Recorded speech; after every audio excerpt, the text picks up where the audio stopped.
강원도 산골 마을. 아직 해가 뜨지 않은 새벽 4시. 만복국수 공장의 낡은 슬레이트 지붕 아래로 노란 불빛이 새어나왔다. 마을 사람들은 그 불빛을 보고서야 하루가 시작된다는 것을 알았다. 서인호는 65해를 살아오는 동안 단 하루도 그 불을 늦게 켠 적이 없었다.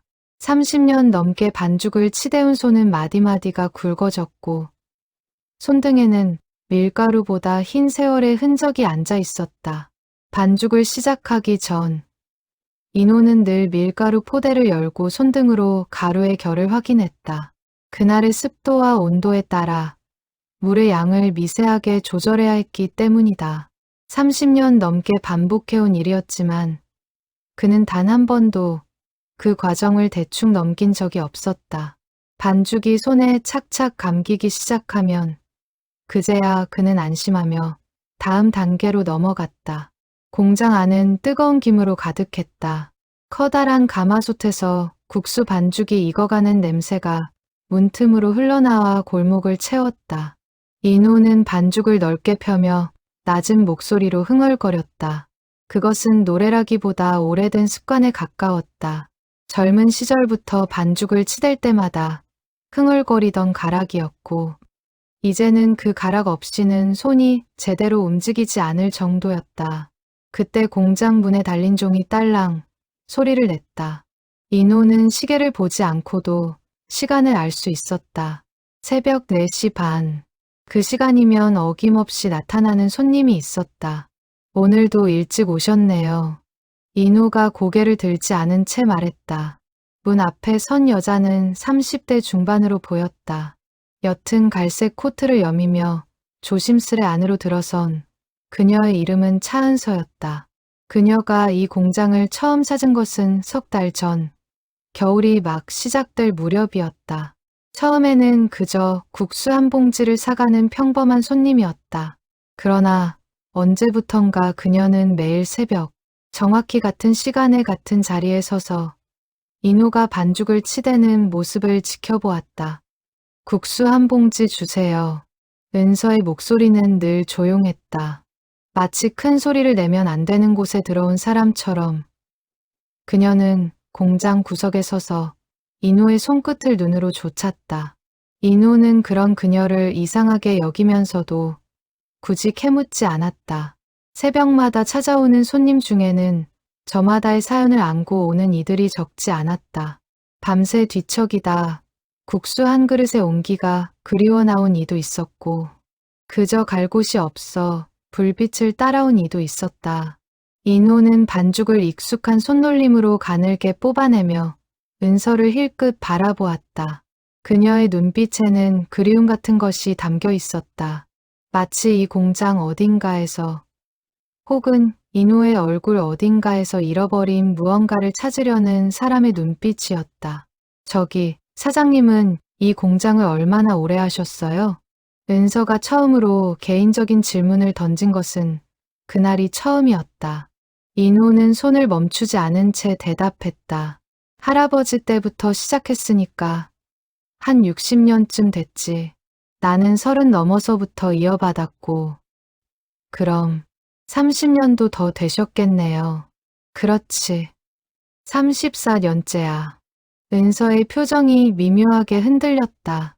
인호는 그 변화를 알아채지 못한 채 국수 가락을 채반에 널었다. 뜨거운 김이 두 사람 사이로 피어올랐다. 국수는 왜 하필 새벽에 뽑으세요? 낮에 뽑으면 팔 시간이 없거든. 새벽에 뽑아야 아침 장사가 되지. 그리고 인호는 잠시 말을 멈추었다. 은서가 그의 다음 말을 기다리듯 조용히 서 있었다. 새벽에 뽑는 국수가 제일 맛있다고. 옛날에 어떤 사람이 그러더라고. 미신 같은 거지만 나는 그 말을 아직도 믿고 있어.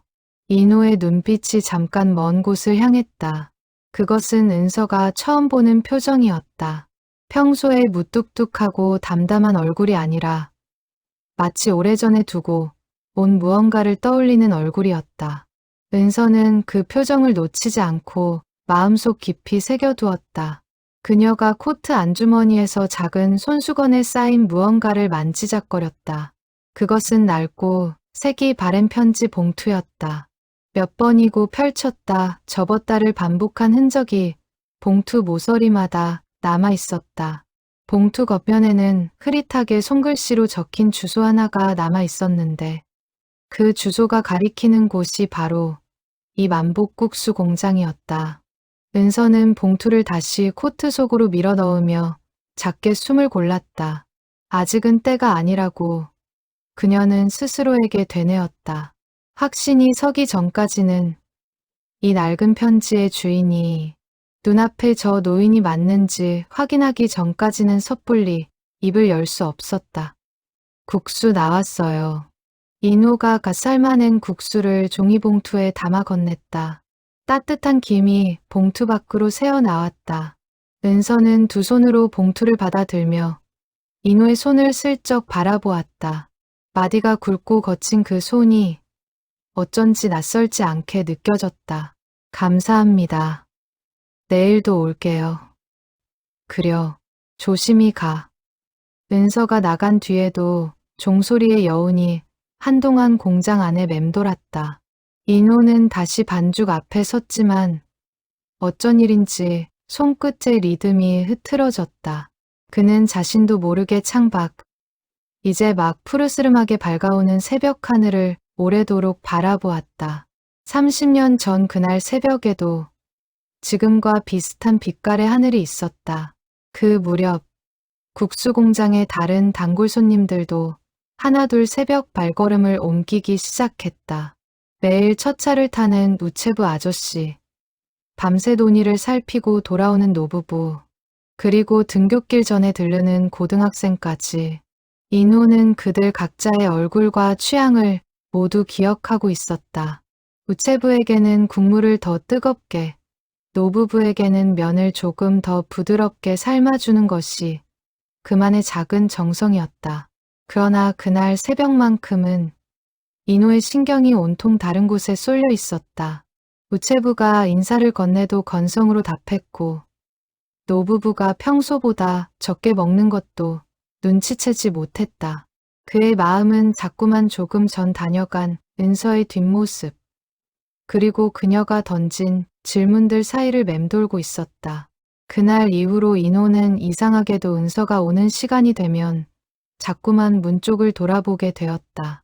그리고 그때마다 가슴 한켠이 까닭 모르게 저릿해지는 것을 그는 애써 모른 척했다.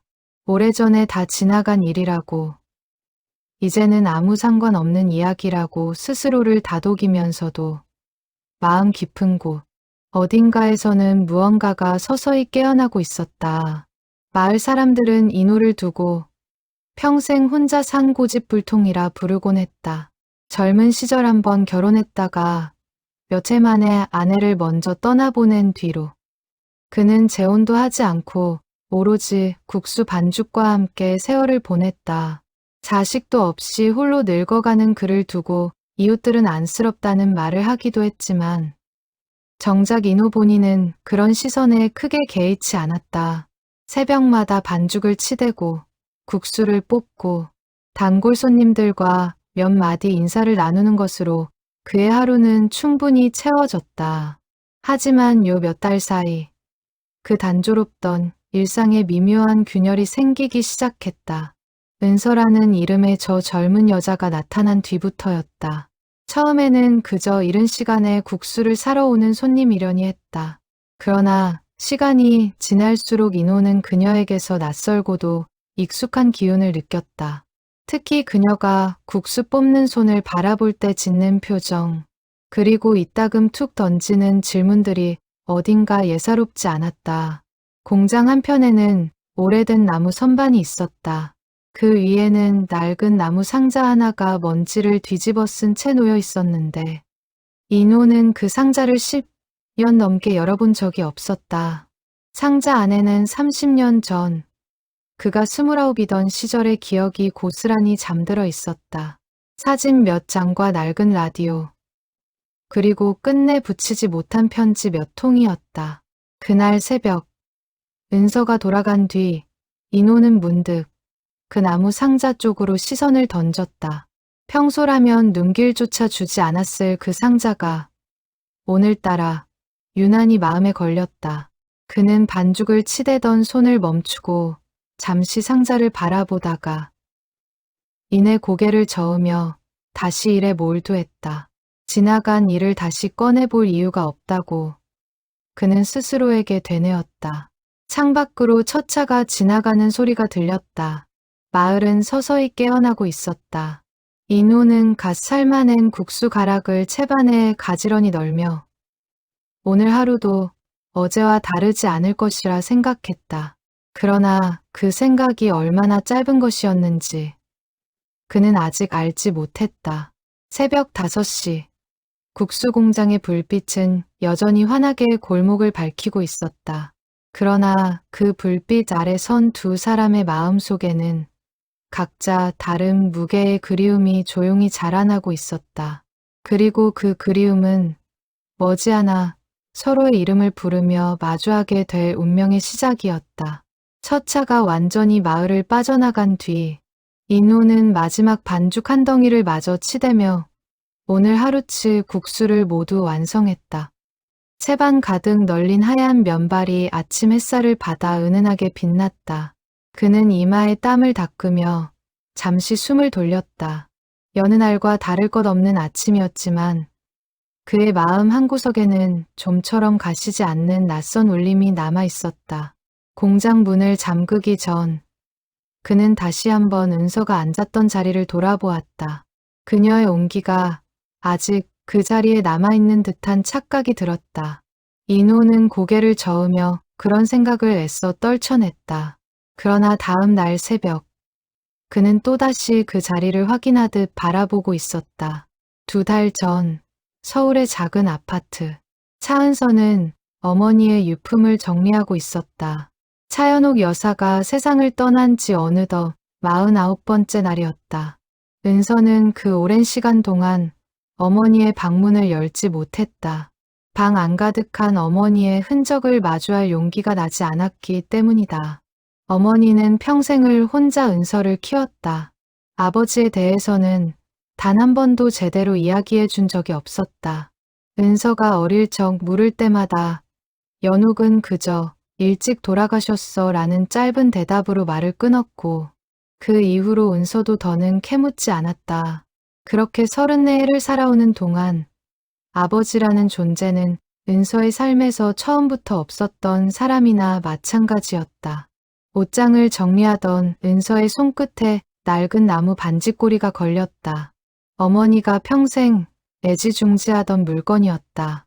은서는 그것을 조심스레 열어보았다. 실과 바늘, 낡은 단추들 사이로 누렇게 바랜 봉투 하나가 눈에 들어왔다.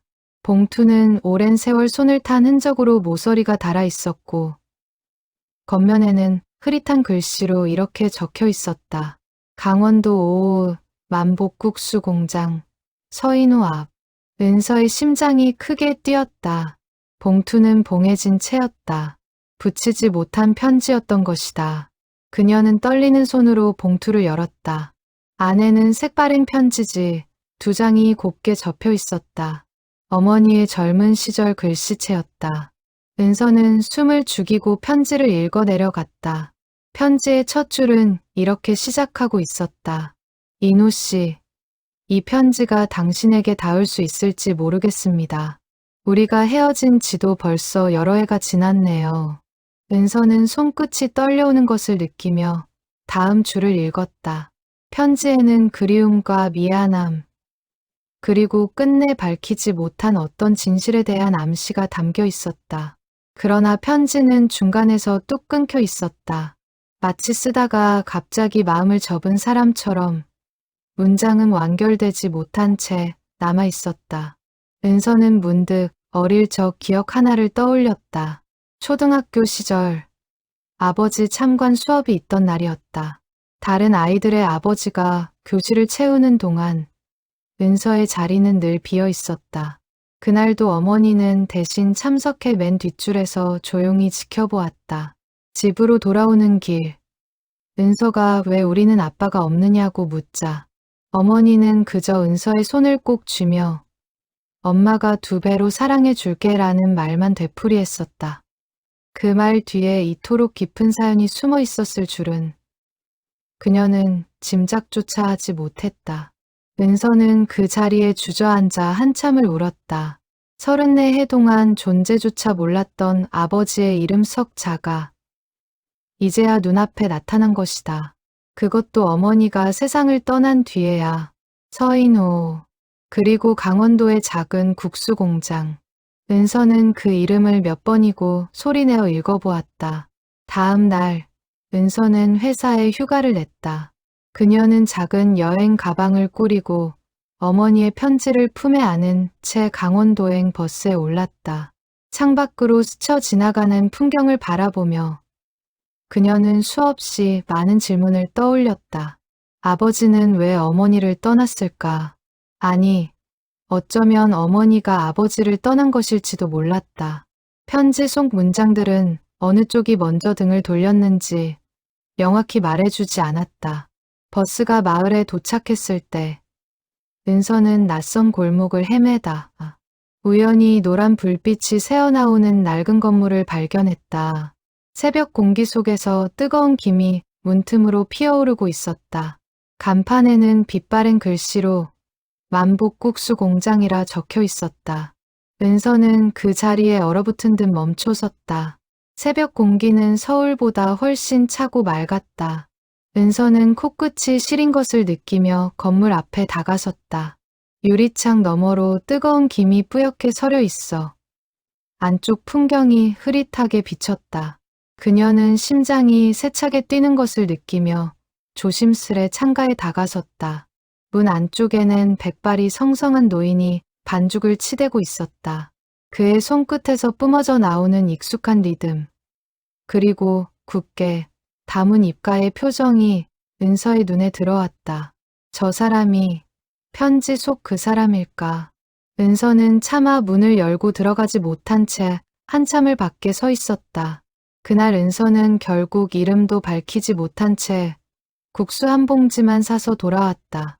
확신이 서기 전까지는 섣불리 다가갈 수 없었다. 만약 저 사람이 정말 아버지가 맞다면 어떤 말부터 꺼내야 할지 도무지 알 수 없었다. 원망해야 할지 반가워해야 할지조차 마음이 정리되지 않았다.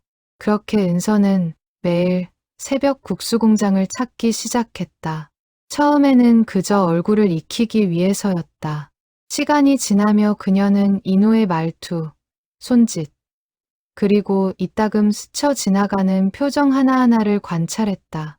그가 반죽을 치댈 때, 흥얼거리는 가락, 국수를 뽑을 때, 짓는 무표정한 얼굴 뒤에 숨겨진 어떤 그리움 같은 것을 은서는 조금씩 읽어내기 시작했다. 편지 속에 적힌 문장 하나가 계속 은서의 마음을 맴돌았다. 새벽에 뽑는 국수가 가장 맛있다던 당신의 말을 나는 아직도 잊지 못합니다. 그리고 며칠 전 인호의 입에서 거의 똑같은 말이 흘러나왔을 때 은서는 이제 더 이상 의심할 여지가 없다는 것을 깨달았다. 저 사람이 틀림없이 편지 속의 그 사람이었다. 하지만 확신이 선다고 해서 곧바로 진실을 밝힐 수 있는 것은 아니었다. 은서는 밤마다 여관방에 앉아 편지를 다시 읽고 또 읽으며 언제 어떻게 그에게 다가가야 할지 고민했다. 어머니가 끝내 붙이지 못한 편지, 그 안에 담긴 미완의 진실을 자신이 대신 완성해야 한다는 생각이 그녀의 가슴을 무겁게 눌렀다. 마을에 내려온 지 사흘째 되던 날, 은서는 서울에 계신 이모, 어머니의 하나뿐인 동생에게 전화를 걸었다. 이모는 한참을 망설이다가 조심스레 입을 열었다. 내 엄마가 젊었을 때 정말 좋아하던 사람이 있긴 했어. 국수 만드는 집 아들이었다고 언젠가 딱 한 번 얘기한 적이 있었지. 근데 그 뒤로는 절대 그 얘기를 안 꺼내더라. 무슨 일이 있었는지는 나도 몰라. 내 엄마가 워낙 입이 무거운 사람이었잖니. 그럼 두 사람이 왜 헤어졌는지는 모르세요? 모르지. 다만 내 외할아버지가 그 집안을 몹시 못마땅해 하셨다는 얘기는 들은 적 있어. 집안 형편 때문이었는지 아니면 다른 이유가 있었는지는 나도 잘 모르겠구나. 그 이후로 내 엄마는 도망치듯 서울로 올라왔고 얼마 안 있어 너를 낳았지.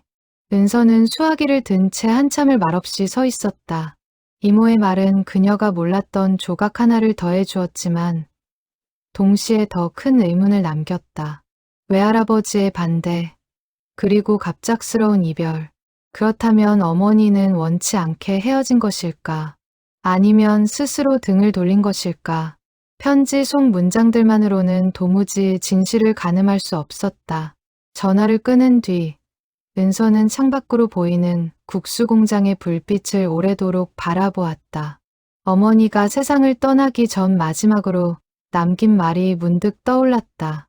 은서야, 언젠가 기회가 되면 강원도 쪽에 한번 가보고 싶었는데 그때는 그저 지나가는 말인 줄로만 알았다. 이제와 생각해보니 그것은 어머니의 마지막 소망이었는지도 몰랐다. 은서는 마음을 다잡았다. 어머니를 대신해서라도 이 미완의 편지를 완성시켜야 했다. 그것이 비록 아프고 힘든 진실을 마주하는 일일지라도 더는 미룰 수 없는 일이라는 것을 그녀는 깨달았다. 다음 날 새벽에도 그녀는 어김없이 국수공장의 문을 두드렸다.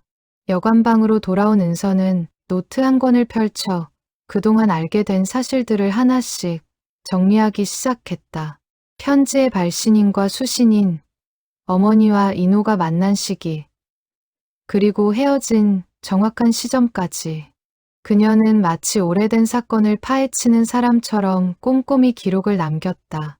그것은 단순한 호기심이 아니라 자신의 뿌리를 찾는 절박한 몸부림이었다. 노트의 마지막 장에 그녀는 이렇게 적었다. 엄마, 나는 반드시 이 이야기의 결말을 찾아낼게요. 엄마가 못다 한 말이 무엇이었는지 내가 대신 알아낼게요. 그 다짐과 함께 은서의 새벽 발걸음은 하루하루 더 단단해지고 있었다. 그녀는 매일 밤 여관방 창문을 열어 국수공장 쪽 불빛을 바라보는 것으로 하루를 마무리했다. 그 노란 불빛이 꺼지지 않고 새벽마다 다시 켜지는 모습을 보며 그녀는 이상한 안도감을 느꼈다. 마치 그 불빛이 자신을 기다려주는 등대처럼 느껴졌기 때문이다. 여관 주인 할머니는 매일 같은 시간에 나갔다 돌아오는 은서를 눈여겨보다가 어느 날 슬쩍 말을 건넸다. 아가씨, 매일 새벽마다 어딜 그렇게 다녀오나? 얼굴 보아하니 뭔가 사연이 있는 것 같은데. 은서는 옅게 웃으며 얼버무렸다. 그냥 좋아하는 국수집이 있어서요. 할머니는 더 캐묻지 않았지만 은서의 표정에서 무언가 깊은 사연을 눈치챈 듯했다. 그날 이후로 할머니는 은서가 나갈 때마다 따뜻한 보리차 한 병을 챙겨주곤 했다. 낯선 타지에서 받는 작은 친절이 은서에게는 큰 위로가 되었다. 서울로 돌아가는 버스 안에서 은서는 편지를 몇 번이고 다시 꺼내 읽었다. 그때 그 일은 사실 이라는 문장 뒤에 무엇이 이어졌을지 그녀는 밤새 뒤척이며 상상해 보았다. 혹시 어머니가 몹쓸 병에 걸렸었다는 고백이었을까? 아니면 다른 사람과의 혼담이 있었다는 고백이었을까? 어떤 상상을 해도 마음이 편치 않았다. 집에 도착한 은서는 어머니의 방을 다시 찬찬히 살폈다. 반지꼬리 말고도 무언가 더 있을지 모른다는 생각에서였다. 옷장 서랍 깊숙한 곳에서 그녀는 낡은 앨범 한 권을 발견했다. 앨범 속에는 젊은 시절 어머니의 사진들이 담겨 있었는데 그중 몇 장에는 알 수 없는 청년의 뒷모습이 함께 찍혀 있었다. 얼굴은 잘 보이지 않았지만 국수 반죽을 치대는 듯한 자세만은 뚜렷했다. 은서는 그 사진들을 조심스레 챙겨 다시 강원도로 향했다. 이번에는 확신을 갖고 국수공장의 문을 열기로 결심했다. 3주가 흐르는 동안 은서는 하루도 빠짐없이 새벽마다 국수공장을 찾았다. 그녀는 편지를 곧바로 꺼내지 않고 매일 조금씩 인호와의 대화를 늘려갔다. 날씨 이야기부터 시작해서 공장의 역사, 마을의 오래된 소문들까지. 그렇게 조금씩 신뢰를 쌓아가며 그녀는 마침내 결정적인 순간을 기다리고 있었다. 인호는 점차 그녀를 특별한 손님으로 여기기 시작했다.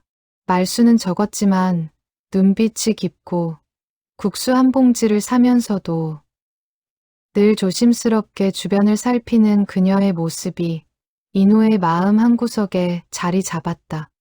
그날 새벽에도 은서는 평소와 같은 자리에 서 있었다. 그러나 그녀의 손에는 낯선 물건이 들려 있었다. 낡고 색이 바랜 편지 봉투였다. 은서는 몇 번이고 망설이다가 마침내 결심한 듯 인호에게 다가갔다. 전날 밤, 은서는 여관방에서 몇 시간이고 거울 앞에 앉아 오늘 할 말을 연습했다. 어떻게 운을 떼야 할지, 어떤 표정을 지어야 할지 수없이 고민했지만 막상 국수공장 문 앞에 서니 모든 계획이 머릿속에서 흩어져 버렸다. 그녀는 심호흡을 크게 한 번 하고 문을 열었다. 사장님, 여쭤보고 싶은 게 있어요. 인호는 반죽을 치대던 손을 멈추고 고개를 들었다. 은서의 표정이 평소와 다르다는 것을 그는 단번에 알아차렸다. 혹시 차연옥이라는 이름 기억하세요? 그 순간 인호의 손끝이 눈에 띄게 떨렸다. 30년이라는 세월 동안 단 한 번도 입 밖으로 꺼내지 않았던 이름이 지금 이 낯선 젊은 여자의 입에서 흘러나온 것이다. 인호의 얼굴이 하얗게 질렸다. 그 이름을 어떻게 알고 있나? 인호의 목소리가 떨렸다. 은서는 품에서 편지 봉투를 꺼내 두 손으로 조심스레 내밀었다. 제 어머니세요. 2달 전에 돌아가셨어요. 유품을 정리하다가 이 편지를 발견했어요. 봉투에 사장님 성함과 이 공장 주소가 적혀 있었어요. 인호는 떨리는 손으로 봉투를 받아들었다. 낯익은 글씨체가 눈에 들어오는 순간 그의 눈시울이 붉어졌다. 30년 전 마지막으로 보았던 그 글씨체 그대로였다. 인호는 봉투를 열어 편지를 꺼냈다. 손이 심하게 떨려 몇 번이나 편지지를 놓칠 뻔했다. 편지를 읽어 내려가는 인호의 눈에서 굵은 눈물이 흘러내렸다. 그는 반죽 앞에 선 채로 오래도록 움직이지 못했다. 은서는 그 모습을 지켜보며 확신했다. 이 사람이 틀림없이 자신이 평생 알지 못했던 아버지라는 것을. 그럼 혹시 아가씨가? 인호가 떨리는 목소리로 물었다. 은서는 고개를 끄덕였다. 차연옥의 딸, 차은서입니다. 공장 안에 무거운 침묵이 흘렀다. 가마솥에서 피어오르는 김만이 두 사람 사이를 오갈 뿐이었다. 인호는 편지를 손에 쥔 채 오래도록 자리에 주저앉아 있었다. 30년 동안 가슴 깊은 곳에 묻어두었던 이름이 이제 눈앞에 살아있는 사람의 얼굴로 나타난 것이다. 그는 몇 번이고 은서의 얼굴을 다시 살펴보았다. 처음 봤을 때는 그저 낯익은 느낌 정도로만 여겼던 인상차기가 이제는 뚜렷한 확신으로 다가왔다. 콧날의 모양, 웃을 때 살짝 패이는 보름을, 그리고 무언가를 골똘히 생각할 때 눈썹을 살짝 찌푸리는 습관까지 모든 것이 연옥의 젊은 시절 모습 그대로였다. 어쩐지 처음 볼 때부터 마음이 자꾸 쓰이더라니. 이런 이유였구나. 인호가 나지막이 중얼거렸다. 연옥이는 어떻게 지냈나? 아니, 어떻게 세상을 떠났나? 인호의 물음에 은서는 어머니의 마지막 시간에 대해 담담히 이야기했다. 오랜 지병으로 고생하다가 조용히 눈을 감았다는 것. 그리고 마지막 순간까지도 아버지에 대한 이야기는 한마디도 하지 않았다는 것. 그런데 왜 이제야 이 편지가 나한테 온 건가? 어머니가 끝내 붙이지 못하신 것 같아요. 반지꼬리 안에 계속 간직하고 계셨더라고요. 34 해가 넘도록요. 인호는 다시 한번 편지를 읽었다. 편지에는 그리움과 사랑의 문장들 사이로 완결되지 않은 어떤 문장이 남아 있었다. 그때 그 일은 사실 이라는 구절에서 편지는 뚝 끊겨 있었다. 인호는 그 문장을 몇 번이고 되짚어 읽으며 알 수 없는 불안함을 느꼈다. 연옥이 끝내야 하지 못한 말이 무엇이었는지 그는 짐작조차 할 수 없었다. 저는 사실 아버지에 대해 아무것도 몰랐어요. 어머니는 늘 일찍 돌아가셨다고만 하셨거든요. 그래서 사장님을 처음 뵀을 때도 확신이 서지 않아서 몇 주 동안 그냥 지켜보기만 했어요. 죄송해요. 아니야. 그럴 만도 하지. 인호는 고개를 저으며 눈물을 훔쳤다.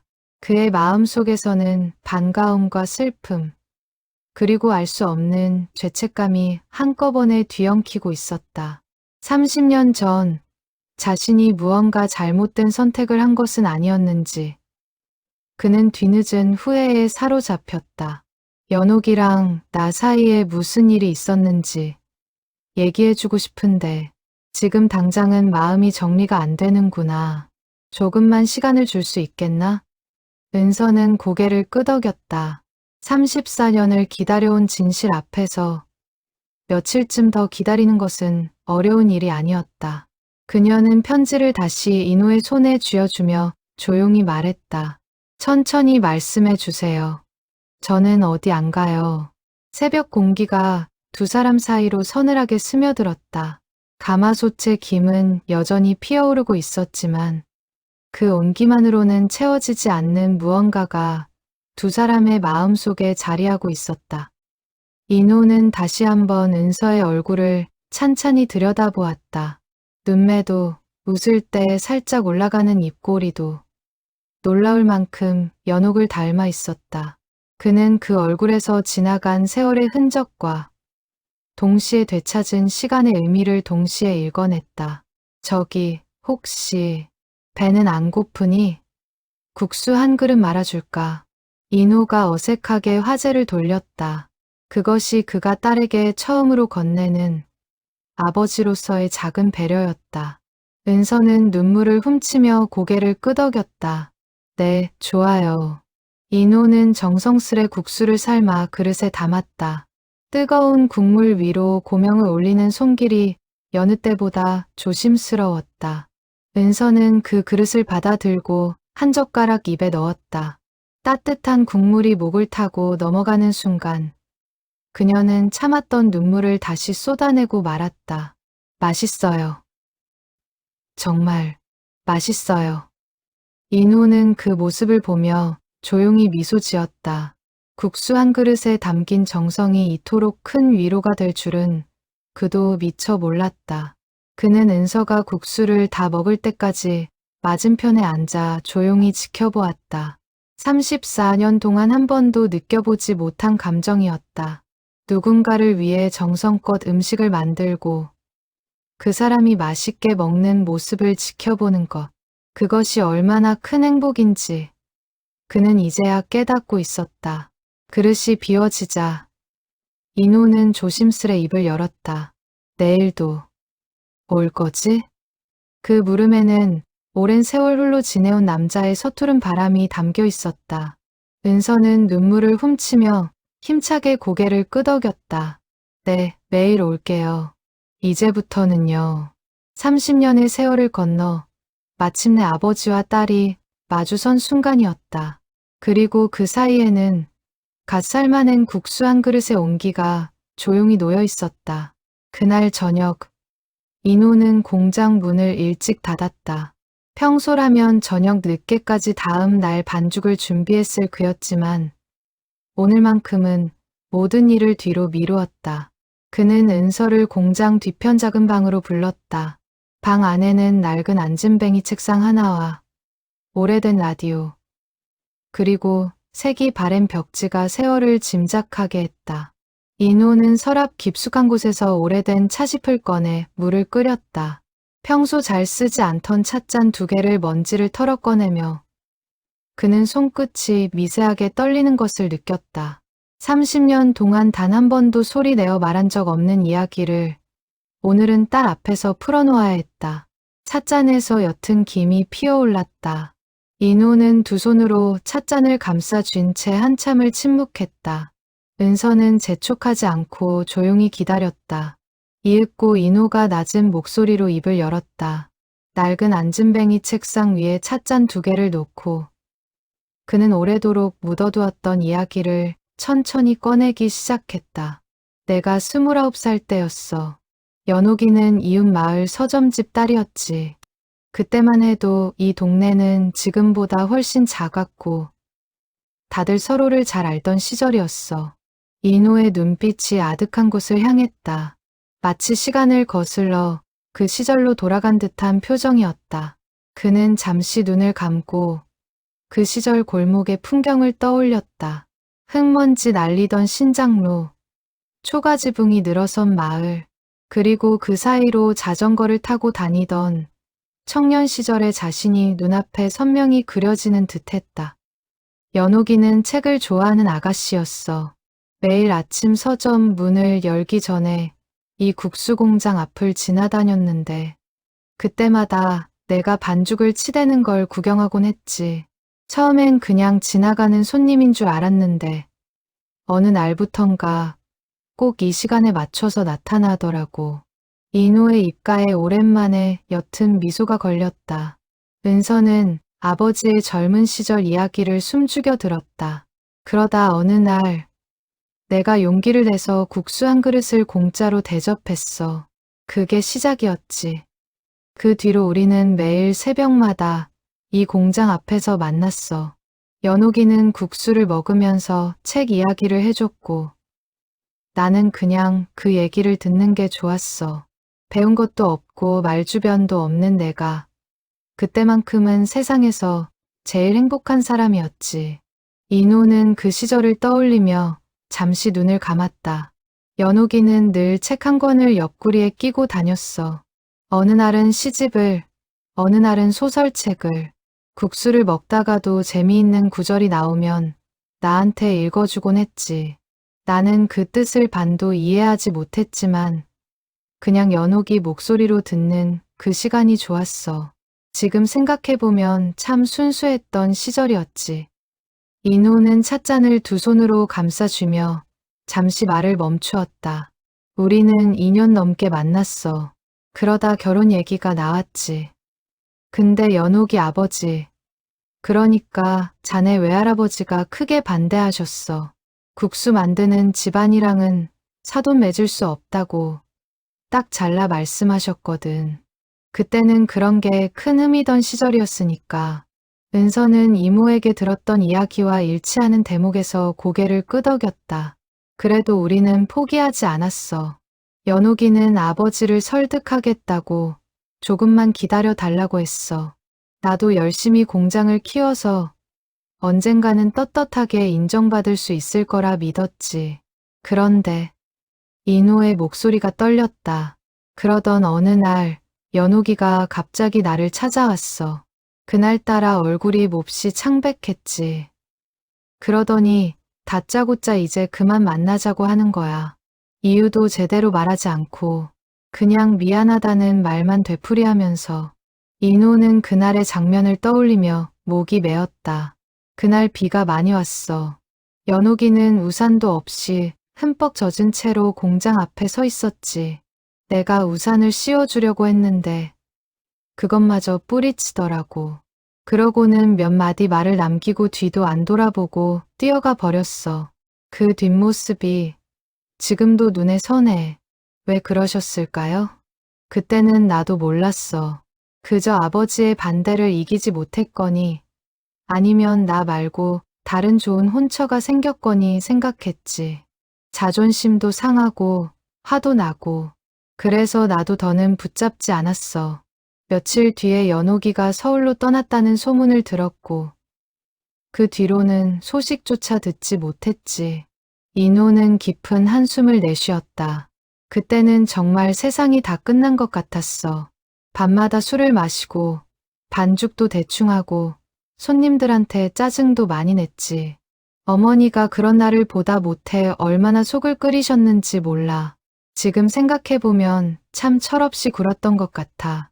인호는 잠시 말을 멈추고 창밖을 바라보았다. 그 뒤로 나는 몇 년을 방황하다가 33세 다른 사람과 결혼했어. 근데 그 사람도 몇 해 만에 병으로 먼저 떠났지. 그 뒤로는 그냥 이 공장이랑 함께 늙어왔어. 자식 하나 없이 혼자. 인호의 목소리에 짙은 외로움이 묻어났다.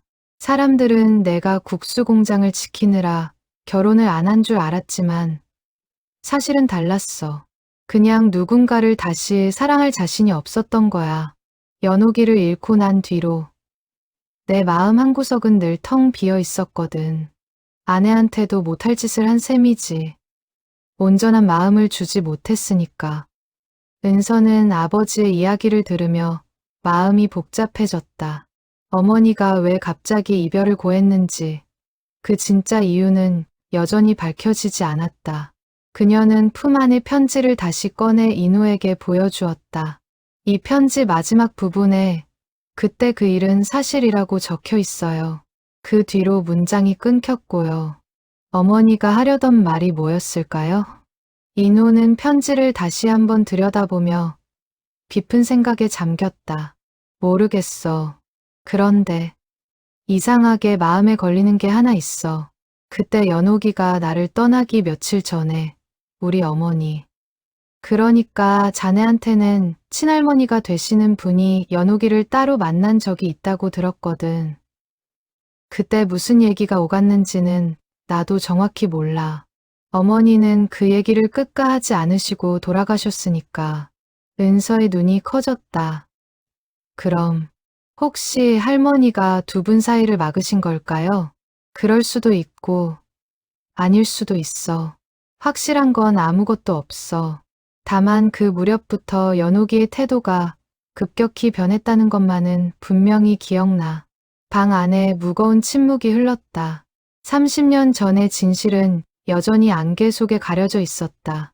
인호는 식어버린 찻잔을 내려다보며 낮게 중얼거렸다. 그때는 그냥 자존심이 상해서 붙잡지도 못하고 보내버렸어. 남자로서 못난 짓을 한 거지. 지금 생각해보면 이유라도 제대로 물어봤어야 했는데 아버지 잘못이 아니에요.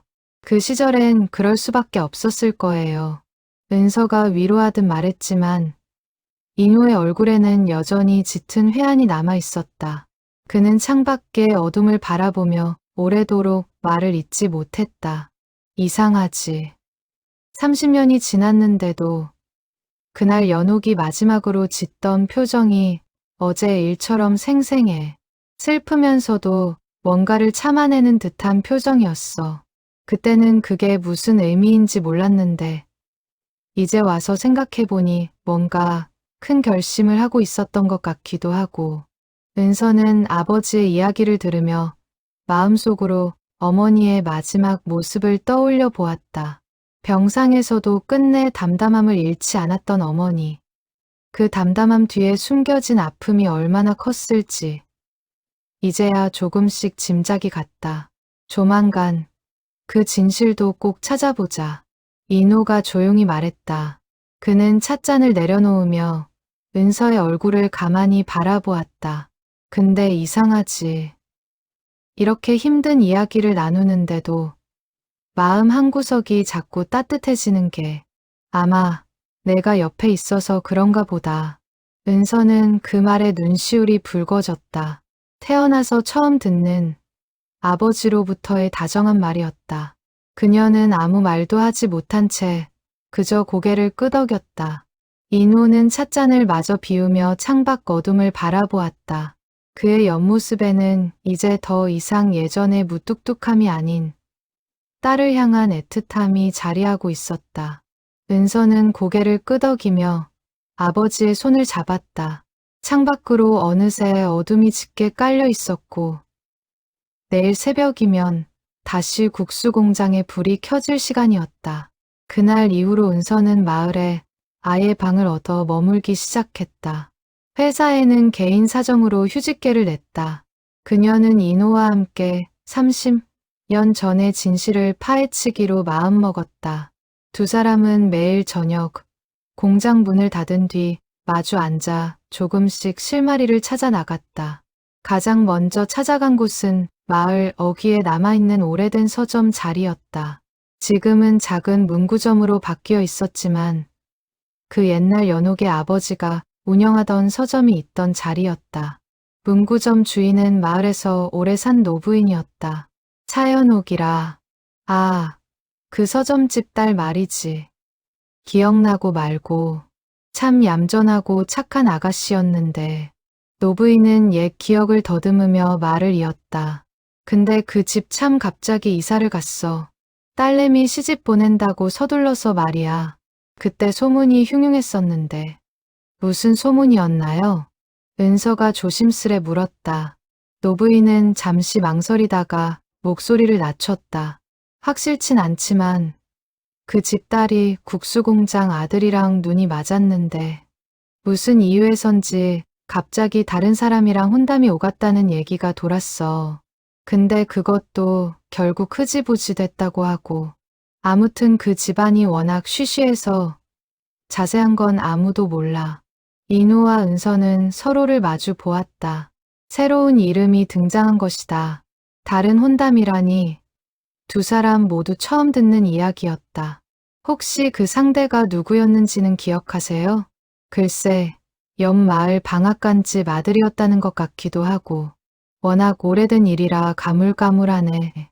기왕이면 김 노인한테 한번 물어보게. 그 양반이 그 시절 이 동네 소식통이었으니까. 두 사람은 곧장 마을 회관 근처에 산다는 김 노인을 찾아갔다. 여든이 훌쩍 넘은 노인은 처음엔 경계하는 눈빛을 보였지만 인호의 얼굴을 알아보고는 이내 반갑게 맞아주었다. 자네가 인호 아닌가. 국수공장 아들. 이게 얼마만이야. 김 노인은 옛 시절 이야기를 곧잘 기억하고 있었다. 은서가 조심스레 어머니 이야기를 꺼내자 노인의 표정이 조금 심각해졌다. 차연옥이 그 집 얘기라면 나도 조금 아는 게 있지. 근데 이게 좀 복잡한 얘기라서. 노인은 낡은 소반 위에 찻잔을 내려놓으며 이야기를 시작했다. 그 무렵에 자네 어머니, 그러니까 인호 자네 어머니가 말이야. 연옥이를 따로 불러서 무슨 얘기를 했다고 하더라고. 정확히 무슨 얘기였는지는 모르지만 그 뒤로 연옥이 눈이 퉁퉁 부어서 다녔다는 걸 몇 사람이 봤다고 해. 인호의 얼굴이 굳어졌다. 우리 어머니가 왜 그랬을까요? 그건 나도 모르지. 근데 한 가지 확실한 건 그 무렵 자네 집안 형편이 말이 아니었다는 거야. 공장이 화재로 반쯤 타서 빚이 산더미처럼 쌓여 있었잖아.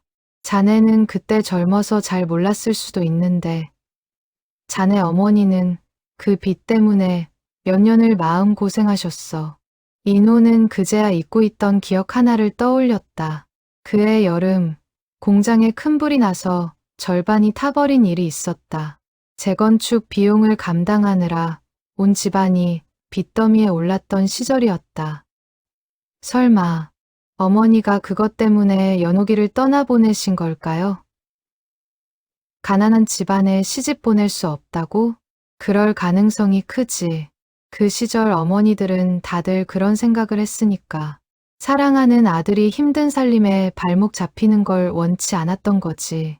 근데 이건 다 내 추측일 뿐이고 정확한 건 아무도 몰라. 인호와 은서는 김 노인의 집을 나서며 오래전 화재가 있었다는 공장 뒤편 창고 자리로 향했다.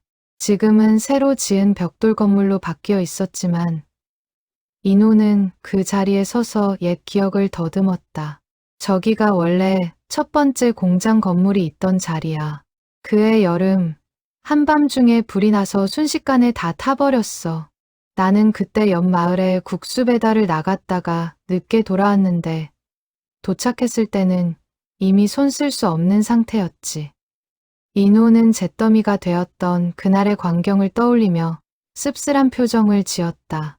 어머니는 그 불길 속에서 세간살이 몇 가지라도 건지겠다고 뛰어드셨다가 다리를 크게 다치셨어. 그 뒤로 몸이 부쩍 안 좋아지셨지. 지금 생각해보면 그때부터 이미 어머니 건강이 무너지기 시작했던 것 같아. 은서는 조용히 그 이야기를 듣고 있었다. 할머니가 얼마나 힘드셨을지 짐작이 가요. 몸도 아프시고 빚도 지고 그런 상황에서 아들 결혼까지 걱정하셔야 했으니. 그러게 말이다.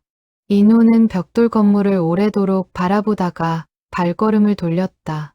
걸으면서 그는 문득 오래전 어머니가 병상에서 자주 손을 만지작거리던 모습을 떠올렸다. 그때는 그저 다리에 흉터가 아파서 그러시나 보다 생각했는데 이제 와서 보니 그 손짓 속에 못다한 말들이 담겨 있었던 것 같았다. 그러고 보니 어머니가 돌아가시기 전 마지막 몇 달 동안 유독 옛날 사진첩을 자주 꺼내 보셨어. 그때는 그냥 늙으셔서 추억에 잠기시나 보다 했는데 지금 생각해보면 뭔가 미련이 남아 계셨던 것 같아. 은서는 그 말을 들으며 마음이 저릿해졌다. 할머니도 참 외로우셨겠어요. 그 진실을 혼자만 안고 사셨으니. 그러게 말이다. 나도 연옥이도 어머니도 다들 각자의 방식으로 아파했던 거지. 그걸 이제야 알게 됐다는 게 씁쓸하면서도 다행스럽기도 하고. 두 사람은 말없이 마을 길을 걸었다. 저녁 어스름이 골목마다 내려앉고 집집마다 하나둘 불빛이 켜지기 시작했다. 은서는 문득 그 풍경이 낯설지 않게 느껴졌다. 서울의 화려한 불빛과는 다른 소박하지만 따뜻한 온기가 담긴 불빛들이었다. 아버지, 저는 이 마을이 좋아지기 시작했어요. 처음엔 낯설고 불편했는데 이제는 왠지 마음이 편안해져요. 인호는 그 말에 옅게 웃었다. 그래, 이 동네가 좀 그런 데가 있지. 사람들 인심도 좋고 공기도 맑고 나야 평생 여기서 살았으니 모르겠지만 너처럼 서울에서 살던 사람 눈에는 다르게 보이겠지. 두 사람은 그렇게 두런두런 이야기를 나누며 걸음을 옮겼다. 은서는 조용히 두 사람의 대화를 듣고 있었다. 편지 속에 그때 그 일은 사실이라는 문장이 다시 떠올랐다. 어쩌면 어머니는 그날 인호의 어머니로부터 어떤 부탁이나 요청을 받았던 것은 아닐까. 그리고 그것을 인호에게 차마 말하지 못한 채 오해를 받으며 떠날 수밖에 없었던 것은 아닐까. 집으로 돌아오는 길. 인호는 무거운 표정으로 침묵을 지켰다. 만약 자신의 어머니가 연옥을 떠나보낸 것이 사실이라면 자신이 그토록 오랫동안 연옥을 원망해온 것이 얼마나 잘못된 일이었는지 깨달았기 때문이다. 그는 이제 진실이 다가올수록 오히려 마음이 더 무거워지는 것을 느꼈다. 할머니가 잘못하신 게 아니에요. 그 시절엔 다들 그렇게밖에 할 수 없었을 거예요. 은서가 조심스레 위로했지만 인호의 마음속 죄책감은 쉽게 가시지 않았다. 그는 오래도록 어두운 골목길을 바라보며 걸음을 멈추지 못했다. 어머니가 돌아가시기 전에 몇 번이고 나한테 하고 싶은 말이 있는 것처럼 보였어. 근데 그때마다 결국 아무 말도 안 하시고 눈을 감으셨지. 그게 뭐였는지 이제야 조금 알 것 같다. 인호의 목소리가 갈라졌다. 은서는 그런 아버지의 팔을 가만히 붙잡았다. 괜찮아요. 아버지, 이제라도 알게 됐잖아요. 그래도 원망스러운 마음이 드는 것도 사실이야. 어머니가 조금만 더 일찍 말씀해 주셨더라면 연옥이랑 내가 다시 만날 수도 있었을 텐데 그 오랜 세월을 서로 오해한 채로 흘려보냈다는 게 너무 아깝고 원통해. 두 사람은 말없이 골목길을 걸었다. 가로등 불빛이 두 사람의 그림자를 길게 늘어뜨렸다. 은서는 문득 어머니가 세상을 떠나기 전 자주 하시던 말이 떠올랐다. 엄마도 비슷한 말씀을 하신 적이 있어요. 살면서 가장 후회되는 게 뭐냐고 여쭤봤을 때 하고 싶은 말을 제때 하지 못한 거라고 하셨거든요. 그때는 무슨 뜻인지 몰랐는데 이제 알 것 같아요. 인호는 걸음을 멈추고 밤하늘을 올려다보았다. 별빛이 희미하게 반짝이고 있었다. 그래, 이제라도 알았으니 됐다. 늦었지만 이제라도 진실을 알아서 다행이야. 진실이 조금씩 드러날수록 인호의 발걸음은 무거워졌다. 어머니의 죄책감과 연옥의 침묵, 그리고 그 사이에서 아무것도 모른 채 살아온 자신의 세월이 한꺼번에 밀려왔다. 그는 매일 밤 나무 상자를 꺼내놓고 옛 사진들을 들여다보았지만 어떤 결론도 쉽게 내리지 못했다. 진실에 가까워질수록 인호의 마음속에서는 뜻밖의 갈등이 자라났다. 그는 며칠째 은서를 대하는 태도가 눈에 띄게 어색해졌다. 반가움 뒤에 감춰진 죄책감이 그를 자꾸만 움츠러들게 만들었다. 사장님, 요즘 왜 저를 피하시는 것 같아요? 은서가 묻자 인호는 애써 태연한 척했다. 피하긴, 그냥 요즘 좀 정신이 없어서 그래. 하지만 은서는 그 말을 곧이곧대로 믿지 않았다. 그녀는 인호의 눈빛에서 무언가 억누르고 있는 감정을 읽어냈다. 며칠 뒤 은서는 마을 이장을 통해 뜻밖의 이야기를 하나 더 듣게 되었다. 인호의 어머니가 세상을 떠나기 전 병상에서 몇 번이고 연옥이한테 미안하다는 말을 되뇌었다는 것이었다. 은서는 그 이야기를 인호에게 전했다. 그러나 인호의 반응은 그녀가 예상했던 것과 달랐다. 그만해라. 이제 와서 그런 얘기가 무슨 소용이야. 인호의 목소리가 날카롭게 튀어나왔다. 은서는 순간 당황했다. 지금까지 다정하고 담담했던 그의 모습과는 전혀 다른 반응이었다. 저는 그냥 진실을 알고 싶을 뿐이에요. 어머니가 왜 그렇게 떠나셨는지, 아버지가 왜 그렇게 오해하며 사셨는지, 진실을 안다고 뭐가 달라져? 연옥이는 이미 세상에 없고 우리 어머니도 안 계셔.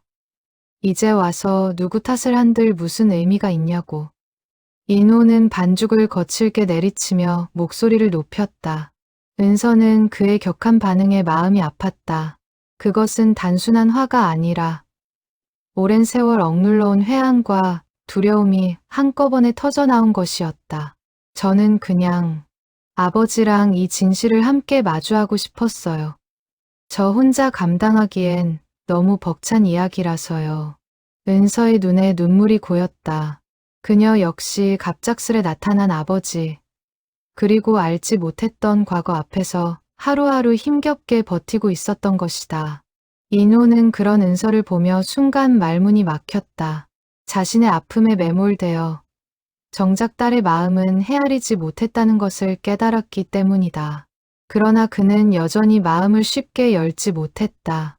오랜 세월 혼자 버텨온 습관이 갑자기 나타난 감정 앞에서 그를 더욱 완고하게 만들었다. 그날 밤, 인호는 홀로 공장에 남아 반죽 그릇을 앞에 두고 오래도록 앉아 있었다.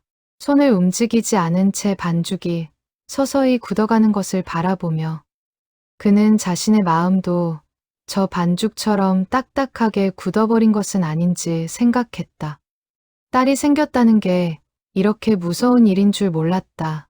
잘해주고 싶은데 어떻게 해야 잘하는 건지도 모르겠고 자꾸만 서투른 말과 행동으로 상처만 주는 것 같아. 그는 혼잣말로 중얼거리며 반죽을 다시 치대기 시작했다. 손끝의 리듬에 몸을 맡기다 보면 복잡한 마음이 조금은 가라앉는 듯했다. 그러나 그날만큼은 아무리 반죽을 치대도 마음이 편해지지 않았다. 미안하다. 근데 지금은 그냥 혼자 있고 싶다. 인호의 말에 은서는 더 이상 아무 말도 하지 못하고 조용히 공장을 나섰다. 그날 밤 그녀는 마을 어귀 정자에 홀로 앉아 오래도록 눈물을 훔쳤다. 34해를 아버지 없이 살아왔지만 이렇게까지 외롭다고 느낀 적은 없었다. 오히려 아버지의 존재를 알게 된 뒤로 그 부재가 더욱 선명하게 다가왔다. 그러나 그는 쉽사리 마음을 풀지 못했다. 그는 며칠 동안 은서를 피하듯 새벽 일찍 반죽을 시작하고 그녀가 오기 전에 서둘러 국수를 팔아치웠다. 은서가 공장에 들를 때면 짧은 인사만 건넨 채 등을 돌렸다. 제가 괜한 걸 들쑤셔서 죄송해요. 은서가 조심스레 사과했지만 인호는 아무 대답 없이 반죽만 치댔다. 그의 침묵은 어떤 말보다 더 무겁게 은서의 가슴을 짓눌렀다. 그녀는 문득 이 모든 것이 부질없는 일이었을지도 모른다는 생각이 들었다. 30년 넘게 아버지 없이도 잘 살아왔는데 굳이 이제 와서 이런 아픈 진실을 파헤칠 필요가 있었을까? 여관으로 돌아온 은서는 창밖으로 보이는 산등성이를 오래도록 바라보았다. 서울에서의 삶과는 전혀 다른 이 낯선 마을의 새벽 공기, 그리고 그 속에서 마주한 아버지라는 존재가 새삼 무겁게 느껴졌다. 그녀는 회사 동료에게 짧게 문자를 보냈다. 나 며칠 더 있어야 할 것 같아. 답장이 오기도 전에 그녀는 휴대폰을 내려놓고 이불 속으로 몸을 웅크렸다.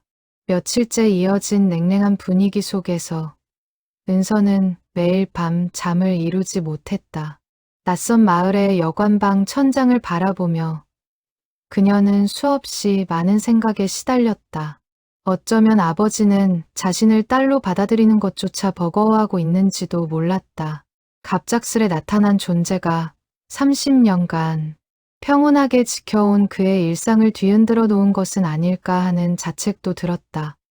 그러나 동시에 그녀는 알고 있었다. 인호의 냉랭함 뒤에는 분명 다른 감정이 숨어 있다는 것을. 그것은 거부가 아니라 오히려 너무 커다란 감정을 감당하지 못해 움츠러든 사람의 모습이었다. 은서는 어릴 적 어머니에게서 비슷한 모습을 본 적이 있었다. 힘든 일이 있을 때마다 오히려 말수가 줄고 혼자 있으려 하던 어머니의 모습이 지금의 인호와 겹쳐 보였다. 그날 밤, 은서는 여관방에 홀로 앉아 어머니의 편지를 다시 꺼내 읽었다. 미완의 문장 앞에서 그녀는 오래도록 눈을 떼지 못했다. 그때 그 일은 사실, 이 짧은 문장 하나가 두 사람의 인생을 이토록 뒤흔들고 있다는 사실이 새삼 무겁게 다가왔다. 다음 날 새벽, 은서는 여느 때보다 이른 시간에 국수 공장을 찾았다. 그러나 문 앞에서 그녀는 걸음을 멈추었다. 안에서 인호의 흐느끼는 소리가 새어나오고 있었기 때문이다. 그는 나무 상자를 꺼내 놓고 그 안에 담긴 낡은 사진들을 하나하나 꺼내 보고 있었다. 젊은 시절의 연옥과 함께 찍은 흑백 사진 몇 장이었다. 은서는 차마 안으로 들어가지 못하고 문 밖에 서서 그 모습을 지켜보았다. 30년을 홀로 견뎌온 한 남자의 슬픔이 그 좁은 등 뒤로 고스란히 드러나 있었다. 인호는 사진 한 장을 손끝으로 조심스레 쓸어내리며 낮게 중얼거렸다. 연호가, 나 지금 되게 못난 아빠 노릇하고 있는 거 알아? 그 아이한테 화풀이나 하고 말이야. 미안하다. 너무 미안해서 어떻게 대해야 할지를 모르겠어. 그의 목소리는 갈라져 있었고 어깨는 조금씩 떨리고 있었다. 골목에 찬 바람이 문틈으로 스며들었지만 그는 추위조차 느끼지 못하는 듯했다. 은서는 그 모습을 지켜보다 조용히 발걸음을 돌렸다. 지금은 아버지에게 혼자만의 시간이 필요하다는 것을 그녀는 어렴풋이 느끼고 있었다. 골목을 빠져나오며 그녀는 하늘을 올려다보았다. 아직 어두운 새벽 하늘에 별 하나가 희미하게 빛나고 있었다. 그녀는 그 별을 보며 마음속으로 되뇌었다. 조금만 더 기다리자고. 아버지도 자신도 각자의 속도로 이 슬픔을 건너가야 한다고. 그날 아침, 은서는 여관으로 돌아가는 대신 마을 뒷산 언덕에 올랐다. 발 아래로 서서히 밝아오는 마을 전경이 펼쳐졌다. 낮은 지붕들 사이로 만복국수 공장의 굴뚝에서 하얀 연기가 피어오르는 것이 보였다. 그녀는 그 풍경을 오래도록 바라보며 이곳에 온 것이 결코 잘못된 선택이 아니었음을 스스로에게 다짐하듯 되새겼다. 언덕 아래로 내려오는 길. 그녀는 우연히 낡은 우체통 하나를 발견했다. 오랫동안 사용하지 않은 듯 녹이 슬어 있었다. 그녀는 문득 어머니가 끝내 붙이지 못한 편지를 떠올리며 이제라도 그 마음을 완성시키겠다고 다시 한번 다짐했다. 아버지의 침묵이 아무리 길어지더라도 자신은 결코 포기하지 않겠다고. 그녀는 그 우체통 앞에 잠시 서서 마음속으로 짧은 편지 한 통을 썼다. 붙이지 못할 편지였지만 그것만으로도 마음이 한결 가벼워지는 듯했다. 아버지, 저는 여기 있을게요. 아버지가 준비되실 때까지 얼마든지 기다릴게요. 그날 이후로 며칠간 은서는 국수공장에 발걸음을 하지 않았다. 매일 새벽 눈을 뜨면 습관처럼 옷을 챙겨 입다가도 이내 다시 이불 속으로 파고들었다. 창밖으로 어렴풋이 보이는 국수공장의 불빛을 바라보며 그녀는 몇 번이고 마음을 다잡았다가 무너뜨리기를 반복했다.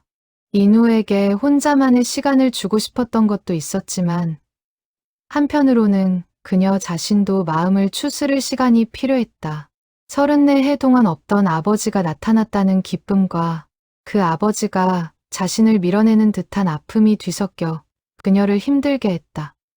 은서는 서울로 돌아갈 채비를 하기 시작했다.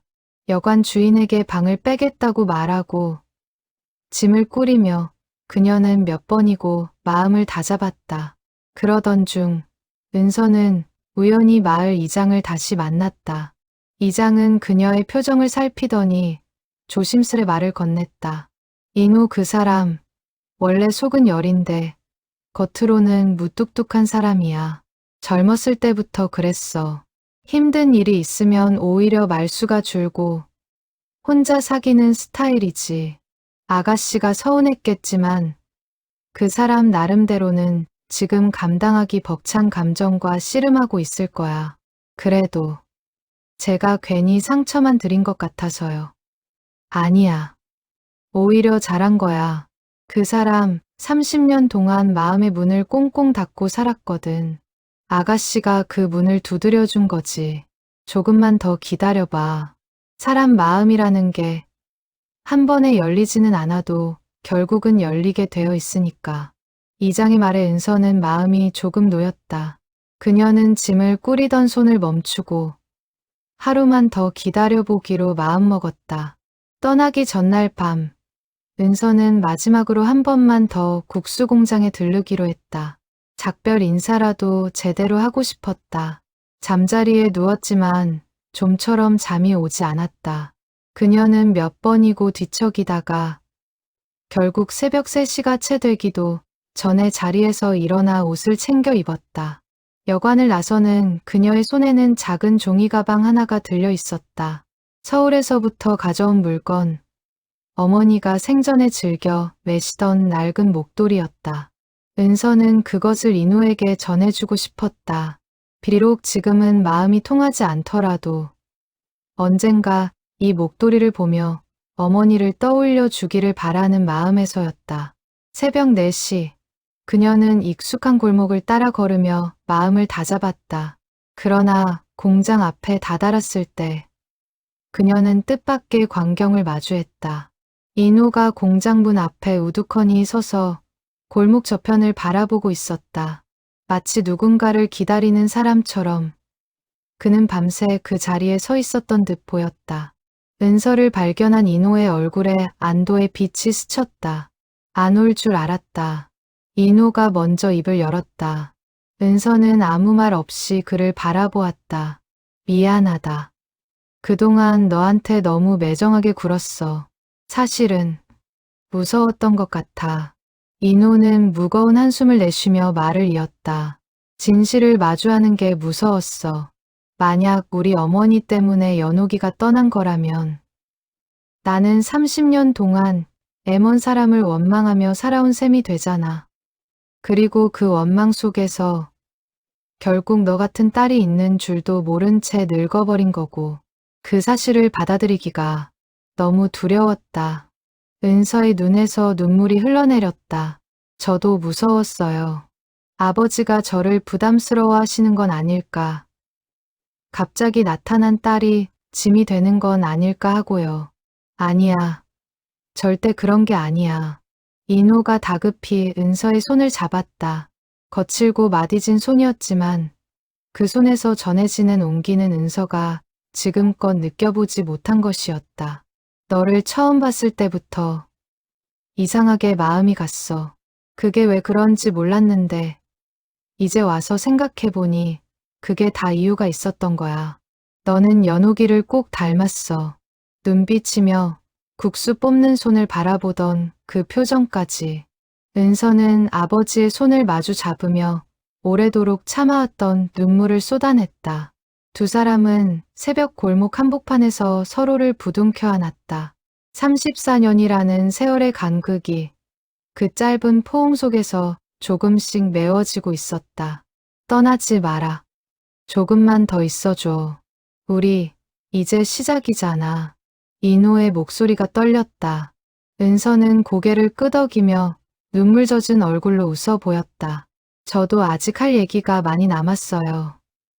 어머니 얘기도 더 해드리고 싶고요.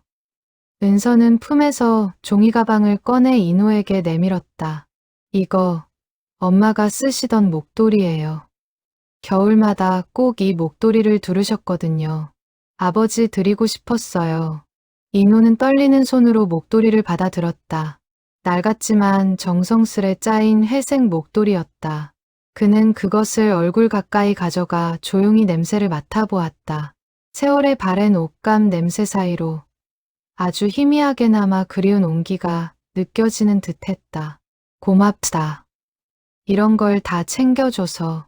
은서는 그 그릇을 받아들며 어릴 적 어머니가 끓여주던 국수 맛을 떠올렸다. 신기하게도 어딘가 닮은 맛이었다. 조미료의 배합이 아니라 정성을 들이는 손끝의 마음이 닮아 있었던 것인지도 모른다. 아버지, 이 국수 맛, 왠지 엄마가 해주시던 거랑 비슷한 것 같아요. 인호의 눈이 커졌다. 그래? 그거 참 신기하네. 사실 연옥이한테 이 국물 내는 법을 가르쳐준 적이 있었거든. 그때는 그냥 장난삼아 가르쳐준 건데 설마 그걸 기억하고 계속 끓이셨을 줄이야. 두 사람은 그렇게 예상치 못한 곳에서 또 하나의 연결고리를 발견했다. 은서는 어머니가 평생 끓여주던 국수 한 그릇에 아버지의 흔적이 고스란히 담겨 있었다는 사실에 마음이 뭉클해졌다. 두 사람은 공장 안으로 들어가 다시 마주 앉았다. 인호는 나무 상자를 다시 꺼내 은서에게 보여주었다. 젊은 시절의 사진들, 연옥과 함께 웃고 있는 인호의 모습이 담긴 흑백 사진 몇 장이었다. 은서는 처음 보는 어머니의 젊은 시절 모습에 눈을 떼지 못했다. 이렇게 예쁘셨구나, 우리 엄마. 그래, 세상에서 제일 예뻤지. 인호가 사진 속 연옥을 바라보며 미소 지었다. 그 미소 속에는 오랜 그리움과 이제 막 되찾은 작은 위안이 함께 담겨 있었다. 그러나 두 사람의 마음속에는 여전히 풀리지 않은 숙제가 남아 있었다. 그날 연옥이 떠나기 전 인호의 어머니와 나누었다는 대화의 내용. 그 진실만은 아직 완전히 밝혀지지 않은 채였다. 조만간 그 진실도 꼭 찾아보자. 이제는 너랑 같이라면 뭐든 마주할 수 있을 것 같아. 인호의 말에 은서는 조용히 고개를 끄덕였다. 두 사람은 사진들을 다시 상자 안에 가지런히 정리했다. 그 손길이 조심스러우면서도 어딘가 따뜻했다. 아버지, 저 내일부터 여기서 좀 지내면 안 될까요? 여관비도 아깝고 저도 이제 아버지 곁에 있고 싶어서요. 인호의 눈이 커졌다. 진짜 그래도 되겠어? 여기 시골이라 불편할 텐데. 괜찮아요. 저는 오히려 여기가 더 편해요. 새벽마다 국수 냄새 맡으면서 눈 뜨는 것도 생각보다 좋더라고요. 인호는 말없이 고개를 끄덕이며 눈시울을 붉혔다. 그는 공장 뒤편의 작은 방을 가리키며 말했다. 저 방, 원래 창고로 쓰던 곳인데. 며칠만 시간 주면 깨끗하게 치워놓을게. 좁긴 해도 지낼 만할 거야. 고마워요, 아버지. 두 사람은 그렇게 서로에게 조금씩 자리를 내어주고 있었다. 인호는 문득 헛간 구석에 놓인 낡은 자전거를 가리키며 말했다. 저거, 예전에 배달 다니던 자전거야. 요즘엔 안 써서 녹슬었지만 손보면 아직 탈만할 거야. 심심하면 같이 타고 마을 한 바퀴 돌아볼까. 은서는 그 말에 환하게 웃었다. 좋아요. 내일 아침에 같이 타요. 인호는 자전거 손잡이에 녹을 손으로 슬쩍 닦아내며 옛 생각에 잠긴 듯했다. 이 자전거로 온 동네 국수 배달을 다녔었지. 그때는 다리에 알이 배기도록 페달을 밟았는데 이제는 녹슬어서 굴러갈지도 모르겠다. 그럼 제가 손봐 드릴게요. 인터넷 찾아보면 방법 나올 거예요. 두 사람은 그렇게 소소한 계획을 나누며 웃음 지었다. 창밖으로 서서히 여명이 밝아오고 있었다. 두 사람의 새로운 관계는 그렇게 또 한 번의 새벽과 함께 시작되고 있었다. 은서가 공장 뒤편 방으로 짐을 옮긴 지 일주일이 지난 어느 날이었다.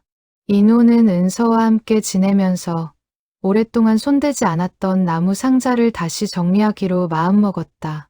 딸에게 아버지로서의 지난 세월을 좀 더 온전히 보여주고 싶다는 마음에서였다. 상자 안에 물건들을 하나하나 꺼내던 중 그의 손끝에 낯선 감촉이 닿았다. 며칠 뒤 인호는 나무 상자 깊숙한 곳에서 낡은 공책 하나를 발견했다. 어머니가 생전에 쓰던 일기장이었다. 그동안 미처 열어보지 못했던 물건이었다. 인호는 떨리는 손으로 일기장을 펼쳤다.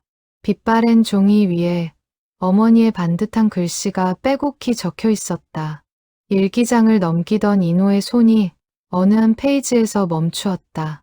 30년 전, 바로 그 무렵의 날짜였다. 오늘 연옥이를 불렀다. 마음이 무겁다. 인호에게는 차마 말하지 못했지만 의원말로는 내 몸이 얼마 남지 않았다고 한다. 공장은 불타 빚더미에 올랐고 인호는 그 빚을 갚느라 밤낮 없이 일하고 있다. 이런 상황에서 연옥이까지 이 집안에 들어온다면 그 아이의 인생까지 함께 무너질까 두렵다. 연옥이에게 미안하지만 오늘 부탁을 했다. 인호를 놓아달라고. 대신 인호에게는 절대 이 사실을 알리지 말아달라고 부탁했다. 인호가 나 때문에 그리고 빚 때문에 연옥이를 놓았다는 죄책감을 안고 살게 하고 싶지 않았다. 인호는 그 대목에서 숨이 멎는 듯했다. 그는 몇 번이고 같은 문장을 다시 읽었다. 30년 동안 자신이 믿어왔던 진실과는 전혀 다른 이야기가 그 안에 담겨 있었다. 일기는 다음 페이지로 이어졌다. 연옥이는 한참을 울었다. 그래도 끝내 알겠다고 했다. 인호를 위해서라면 그렇게 하겠다고. 다만 인호에게는 절대 진실을 말하지 말아달라고. 그저 자신이 변심한 것으로 해달라고 부탁했다. 그래야 인호가 죄책감 없이 새 삶을 살 수 있을 거라고. 참 착하고 속 깊은 아이다. 내가 죽어서도 이 죄를 어찌다 갚을 수 있을지 모르겠다. 몇 장을 더 넘기자. 인호의 결혼 소식을 접한 어머니의 심경이 담긴 대목도 있었다. 인호가 다른 여자와 결혼한다는 소식을 들었다. 마음이 놓이면서도 한편으로는 죄스럽다. 연옥이가 이 소식을 들으면 얼마나 마음이 아플까. 그래도 이게 최선이었다고. 나는 계속 나 자신을 다독인다. 인호가 행복하기만 하다면 나는 이 죄를 안고 가도 괜찮다. 그리고 마지막 몇 장에는 어머니가 세상을 떠나기 얼마 전 남긴 후회의 문장들이 빼곡히 적혀 있었다. 요즘 들어 자꾸 연옥이 생각이 난다. 그 아이는 지금 어떻게 지내고 있을까? 인호에게 사실대로 말해줄 걸 그랬나. 이제 와서 후회해도 소용없지만 마음이 편치 않다. 인호는 일기장을 덮고 한참을 움직이지 못했다. 연옥이는 그 글을 읽으며 눈물을 닦았다. 30년 동안 자신이 믿어왔던 진실과는 전혀 다른 이야기가 그 안에 담겨 있었다. 일기는 다음 페이지로 이어졌다. 연옥이는 한참을 울었다. 그래도 끝내 알겠다고 했다. 인호를 위해서라면 그렇게 하겠다고. 연옥은 그를 원망하며 떠난 것이 아니었다. 오히려 그를 지키기 위해 스스로 모든 오해를 짊어지고 떠난 것이었다. 그리고 자신의 어머니 역시 아들을 위한다는 마음에서 그토록 힘든 부탁을 했던 것이다. 인호는 떨리는 손으로 은서에게 전화를 걸었다. 수화기를 든 손이 떨려 몇 번이나 번호를 잘못 눌렀다. 신호음이 울리는 짧은 시간이 그에게는 30년만큼이나 길게 느껴졌다. 은서야, 지금 좀 와줄 수 있겠니? 꼭 보여줄 게 있어. 새벽이 오기도 전에 은서는 서둘러 공장으로 달려왔다. 인호는 일기장을 그녀 앞에 내밀었다. 은서는 떨리는 눈으로 어머니에 관한 대목을 읽어 내려갔다. 페이지를 넘길수록 그녀의 눈에서 눈물이 멈추지 않고 흘러내렸다. 엄마가 아버지를 위해서 그러셨던 거였어요.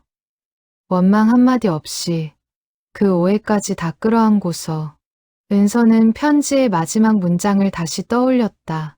그때 그 일은 사실, 이제야 그녀는 그 뒤에 이어졌을 문장을 짐작할 수 있었다. 아마도 어머니는 세상을 떠나기 전 마지막으로 진실을 전하고 싶었을 것이다. 하지만 끝내 그 문장을 완성하지 못한 채 편지는 반지꼬리 속에 30년 넘게 잠들어 있었던 것이다. 엄마는 끝까지 아버지를 지키려고 하셨던 거네요. 자기가 다 뒤집어 쓰고서라도. 인호는 고개를 끄덕이며 흐느꼈다. 내가 얼마나 바보 같았는지 몰라. 30년 동안 연옥이가 나를 버렸다고만 생각했어. 그 사람 마음이 그렇게 깊은 줄도 모르고. 미안하다, 연옥아. 정말 미안하다. 인호는 사진 속 젊은 연옥의 얼굴을 어루만지며 오래도록 눈물을 흘렸다. 은서는 그런 아버지의 어깨를 가만히 감싸 안았다. 30년의 오해가 마침내 풀리는 순간이었다.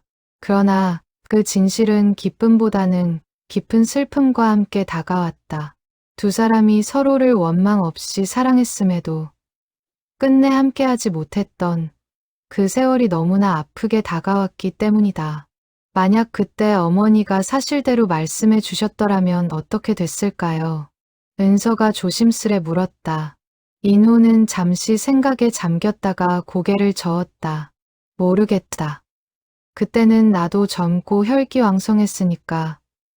어쩌면 어머니 뜻을 거스르고서라도 연옥이를 붙잡았을지도 몰라. 근데 그러면 어머니 마음이 얼마나 아프셨겠어.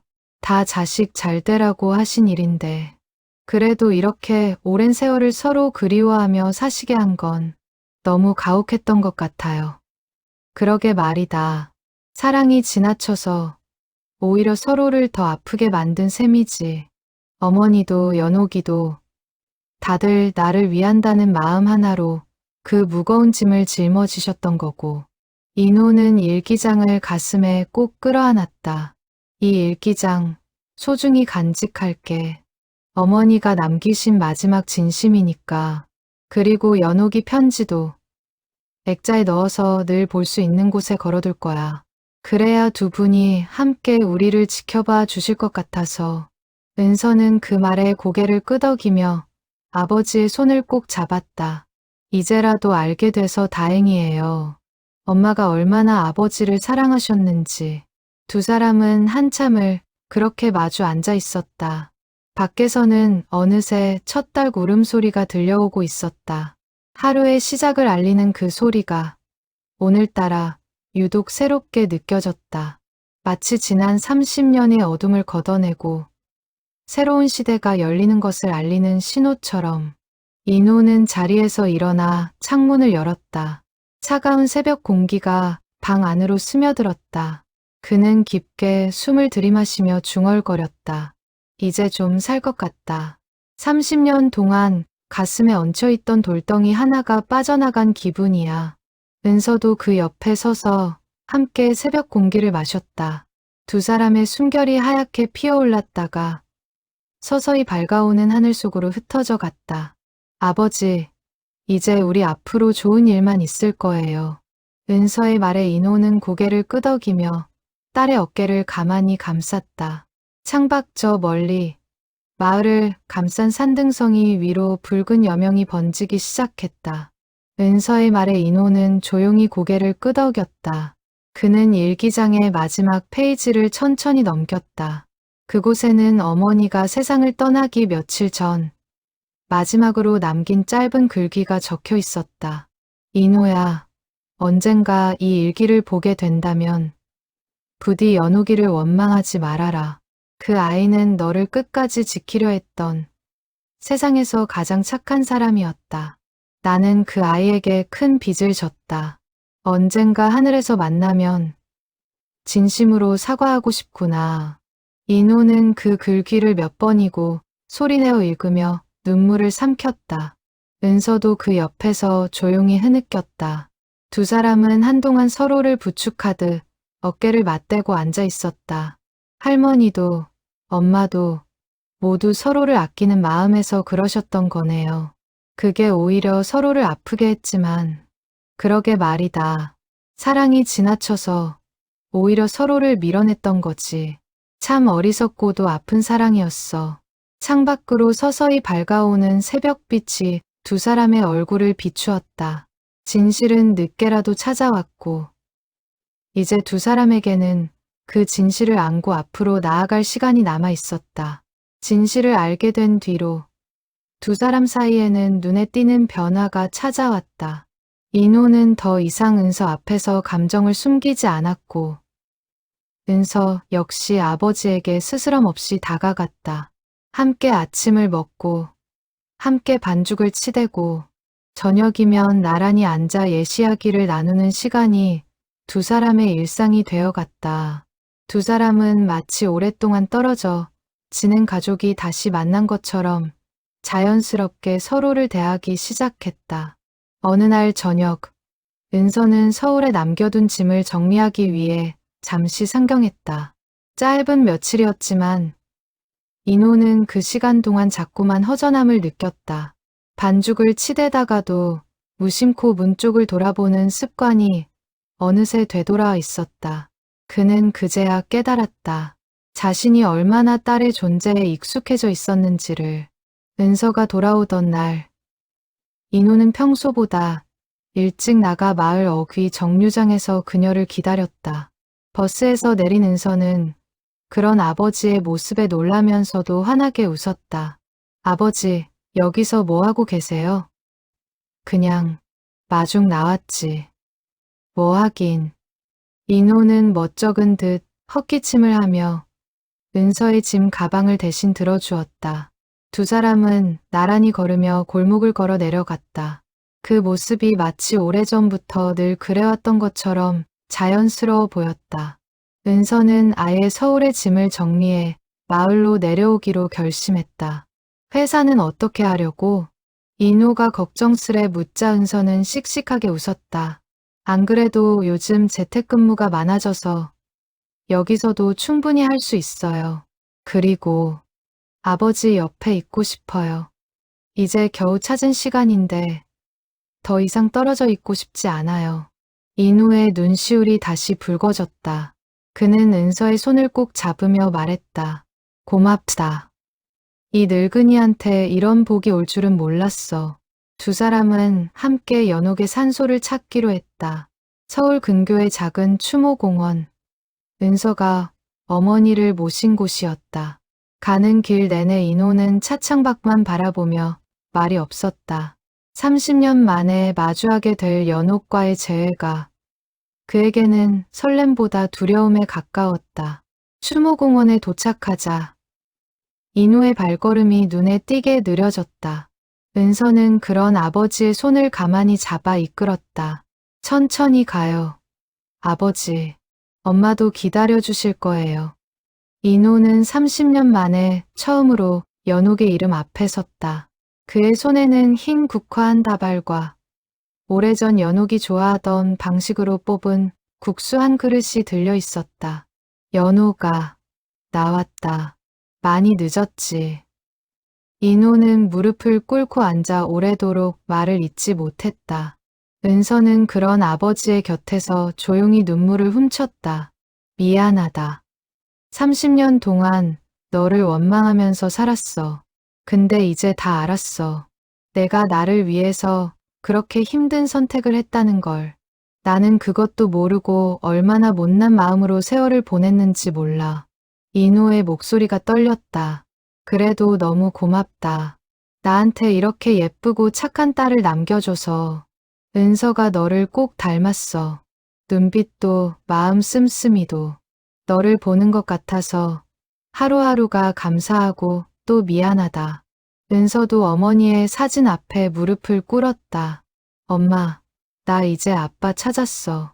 엄마가 그렇게 지켜주고 싶어 했던 그 사람. 정말 좋은 분이시더라. 엄마가 왜 그렇게까지 하셨는지 이제 다 이해해. 엄마 마음이 얼마나 컸는지도. 은서의 눈에서 눈물이 하염없이 흘러내렸다. 엄마도 이제는 마음 편히 쉬어. 나는 이제 혼자가 아니야. 아빠가 있잖아. 두 사람은 오래도록 그 자리에 머물렀다.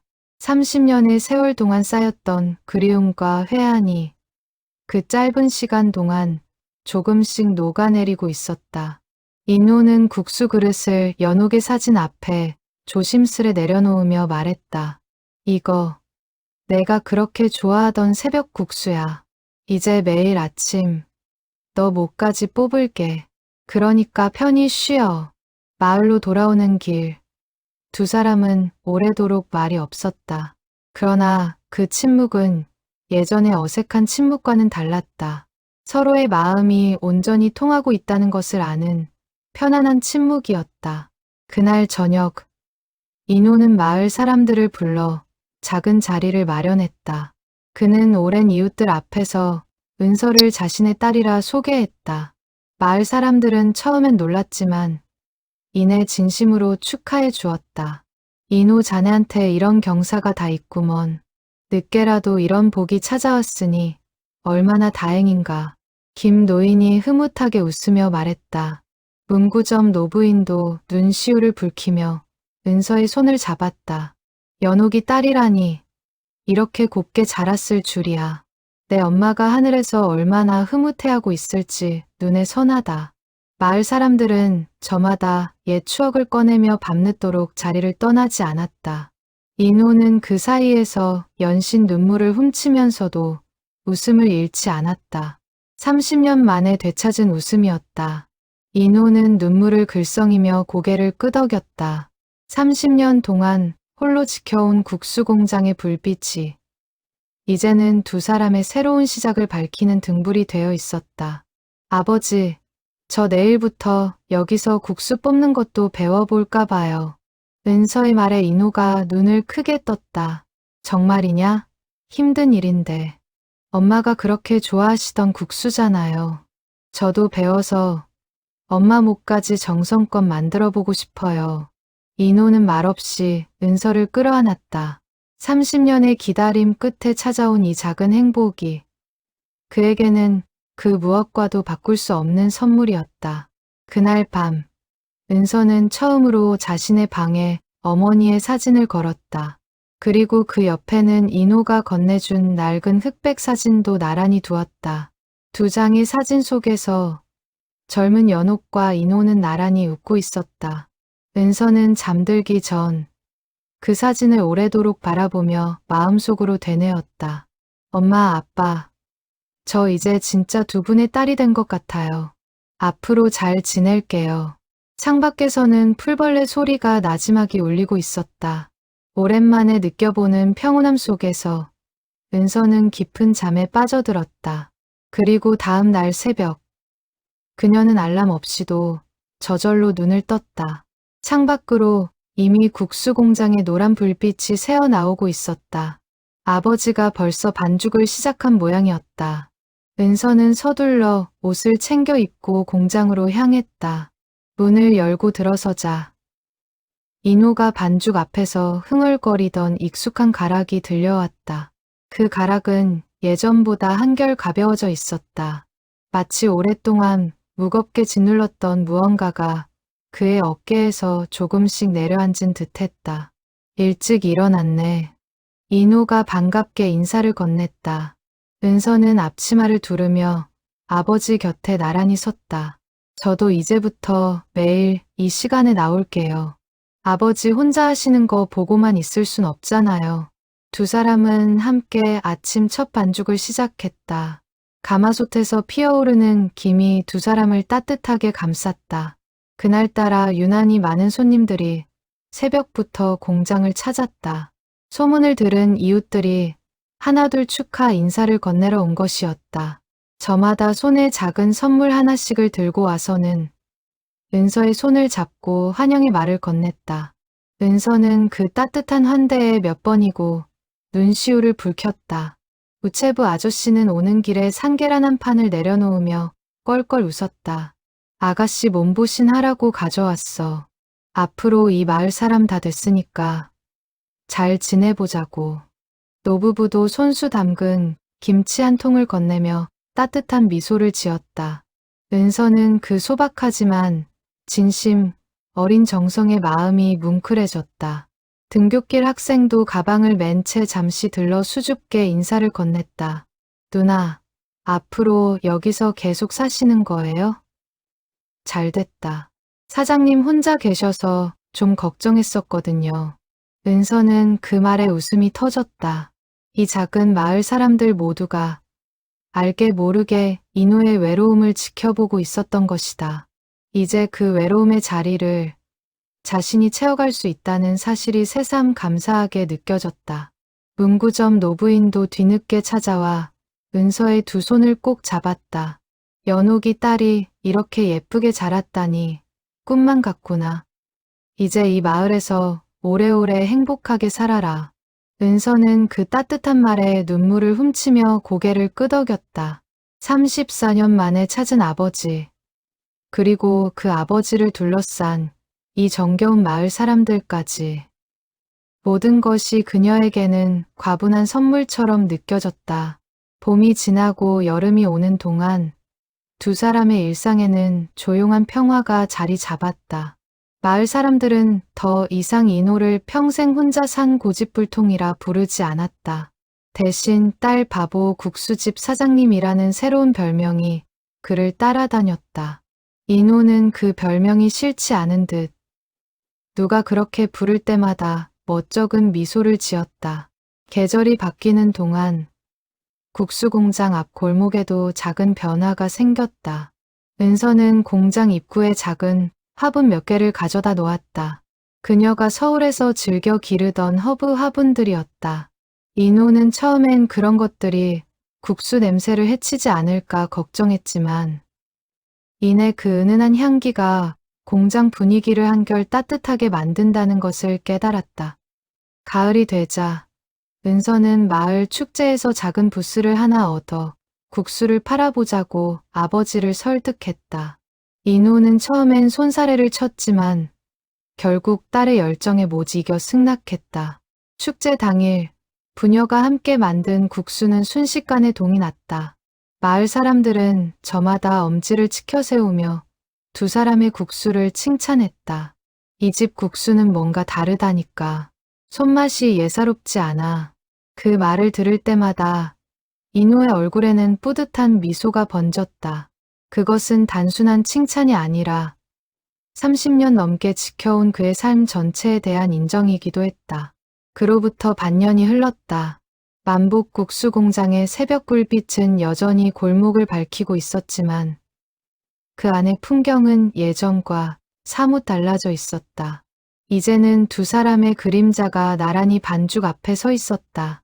이렇게 힘을 줘서 눌러야 국수 가락이 쫄깃해지는 거야. 인호가 은서의 손을 잡고 반죽 치대는 법을 가르쳐 주었다. 처음엔 서툴렀던 은서의 손놀림도 이제는 제법 능숙해져 있었다. 마을 사람들은 국수 공장 앞을 지날 때마다 정겹게 웃으며 인사를 건넸다. 오늘도 부녀가 정답게 국수 뽑네. 은서는 회사를 완전히 그만두고 마을에 정착했다.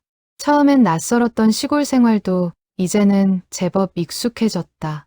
그녀는 틈틈이 공장의 낡은 장부를 정리하고 작은 간판도 새로 손보았다. 인호 혼자 힘겹게 꾸려오던 공장이 이제는 두 사람의 정성으로 조금씩 활기를 되찾아가고 있었다. 어느 새벽, 은서는 공장 한편에 작은 액자를 하나 걸었다. 그 안에는 연옥의 젊은 시절 사진과 인호가 간직해온 흑백 사진이 나란히 담겨 있었다. 사진 아래에는 작은 글씨로 이렇게 적어 놓았다. 새벽에 뽑는 국수가 가장 맛있다고 하셨던 두 분의 이야기. 인호는 그 액자를 볼 때마다 잠시 손을 멈추고 미소 지었다. 그의 얼굴에는 더 이상 30년 전의 회한이나 슬픔이 남아있지 않았다. 대신 그 자리에는 평온함과 감사함이 자리하고 있었다. 아버지, 저 오늘 단골 손님한테 재밌는 얘기 들었어요. 이 국수 먹고 애기 가졌다고. 다들 우리 국수를 사랑의 국수라고 부른대요. 은서가 장난스레 웃으며 말하자 인호도 껄껄 웃었다. 그거 다 내 엄마 덕분이지. 그 사람이 좋아하던 국수니까 사랑이 담길 수밖에.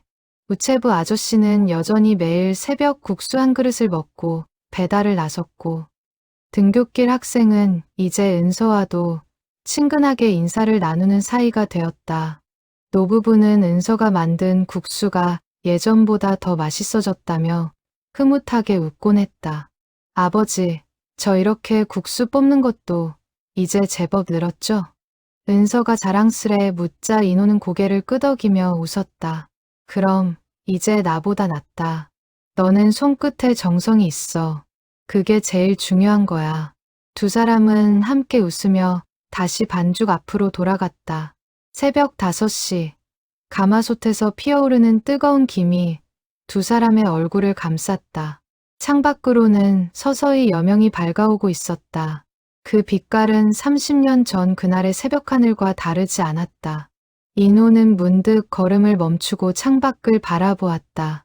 그의 눈에 비친 새벽 하늘 위로 젊은 시절 연옥의 미소가 겹쳐 보이는 듯했다. 그는 조용히 속삭였다. 연옥아, 봐라.